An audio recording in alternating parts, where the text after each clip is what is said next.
You're in for a great discussion here this morning, and I'm very, very excited to have Bob Lynch, Americans for the Arts, and Robert Redford here in Philadelphia, but more importantly, to have all of you here today. Thank you so much. Please welcome a great friend of the arts and business and Americans for the Arts, Robert Redford.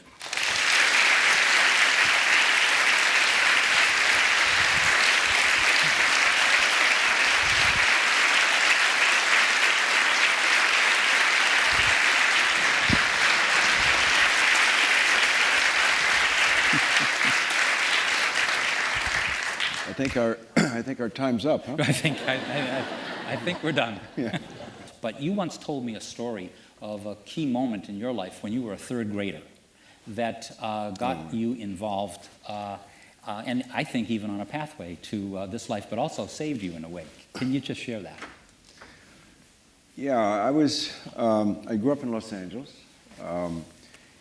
lower working class family, lower working class neighborhood, and it was the end of the Second World War. I was in the third grade, and I was a bad student. I was a bad student because I couldn't get focused in class. I was bored, and I would spend my time looking out the window, but I would mostly draw. And that's was my personal occupation at that age, because it pleased me. It was a form of, I guess, my own self-expression. And I would draw stories.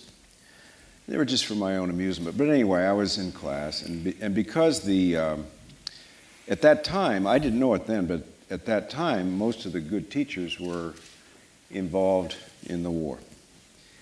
And so we had substitute teachers, but I didn't know. It just wasn't very good. So it wasn't very inspiring, and so I wasn't inspired. Anyway, I was drawing one day and not paying attention, and the teacher caught me. And she tried to make a case with me and humiliate me to teach me a lesson. She says, well, I see what Bobby Redford over there has something more interesting than what we're talking about. And maybe what he's doing is more interesting than learning. And she just really put me down, and I thought I was a goner. I just thought I was done. I said, why don't you come up and show us what's so important, what's more important than what we're learning here? So I took the drawing up in front of the class, and I held it up.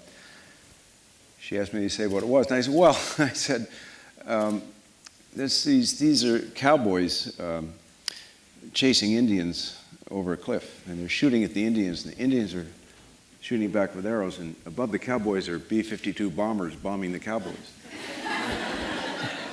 Well, what happened was the class was sort of interested, and they reacted, and I think at that moment was the junction you're talking about, because it could have been the end of me, because I already felt bad. I felt like I was a bad kid. There were other reasons for that, but I was not a good student. So I could have just been completely done in. And she saw that was how I expressed myself. And she said, tell you what, we'll make a deal. She said, I'll put an easel here and put some newspaper print paper, and you can come every Wednesday and spend 15 minutes and draw us a story. If you'll pay attention the rest of the time. And so that was the deal. And I think that was the thing you're talking about. That was a junction in my life that could have gone the other way.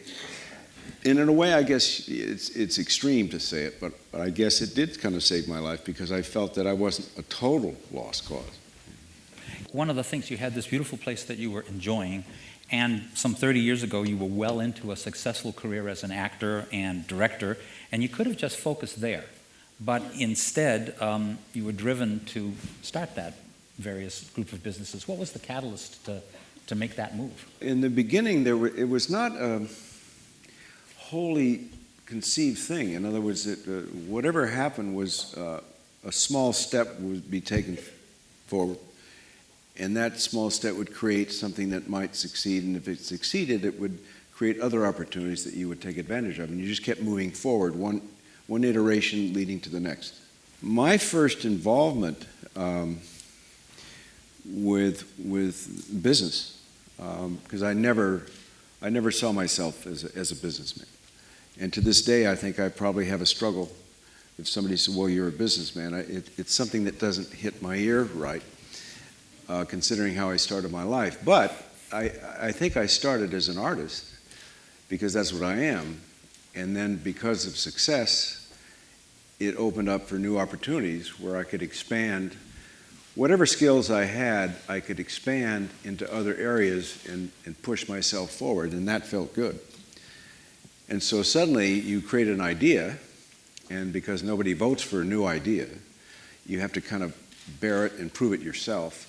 And then if you get it to a point where it looks like something, then you might get some support and so forth. And one thing leads to another. Next thing you know, you've got a business or a brand. And for me, a brand was always something you stamped on cattle. And so I couldn't adjust to a brand being associated with me. It just happened because I wasn't thinking about that. And so therefore, when suddenly you find yourself, in order to develop the idea you have, you're in business.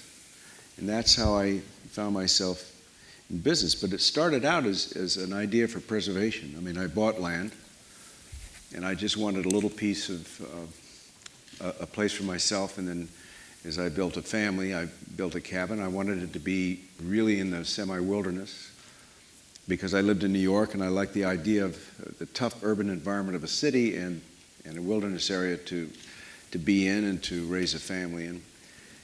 And then when I started to expand, I would add more land to protect that initial investment. What do you look for in the creative team and the individuals behind you who can help move your vision or various visions to reality? Well, I would say I've not been very successful with that, and it's very important. And because I was an artist who stumbled into something, suddenly there was a business related to what my idea was, I was not prepared for that. I spoke a language as an artist, and when I had to build a sort of a team of people to support me and to take the story forward, I was not good at it because I spoke more in an abstract way, and it couldn't be understood by them. So it was a language I had to learn in order to survive, and that took me into that area. And what I came to realize, the first time I ever spoke to a group of people in business, I was completely out of it. I mean, just totally naive. I just finished the film Butch Cassidy, and I just starting Sundance at that time, and I was asked to speak to a bunch of bankers. And I said, well, I don't know what to say to them. I don't know what, this is a weird state, to get a loan. And so they said, that doesn't matter, just talk to them.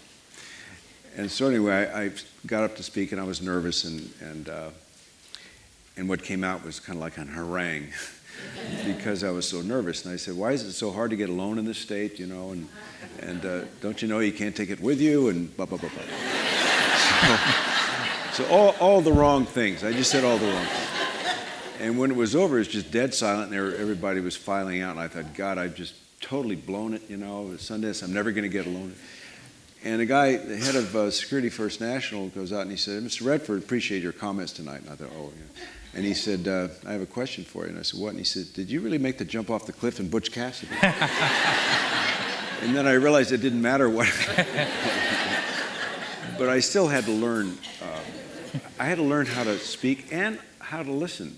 And I had to learn what the value of the bottom line in thinking.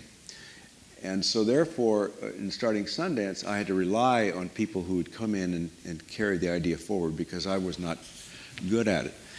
And then that's when I realized how important the people you bring in are. That first of all, they have to understand what your idea is. Then you have to know how to tell your story. And that was a very difficult learning process in the beginning. Anything else that you'd like to add to today's discussion, Bob? Well, I appreciate the people coming here today. I appreciate that. I love to go to a city and feel the city and see the people in it.